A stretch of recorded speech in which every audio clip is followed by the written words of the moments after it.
முழுமதி அவளது முகமாகும், மல்லிகை அவளது மனமாகும், மின்னல்கள் அவளது விழியாகும், மௌனங்கள் அவளது மொழியாகும், மார்கழி மாதத்து பனித்துளி அவளது குரலாகும்,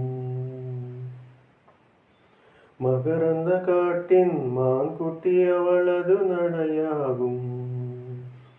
அவளை ஒரு நாள் நான் பார்த்தேன், இதயம் கொடு என வரம் கேட்டேன். அதை கொடுத்தால் உடனே எடுத்தே சென்று விட்டான்.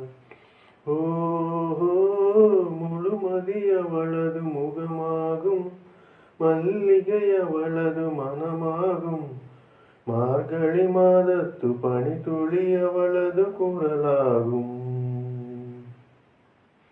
மகரந்த காட்டின் மான்குட்டி அவளது நடையாகும்.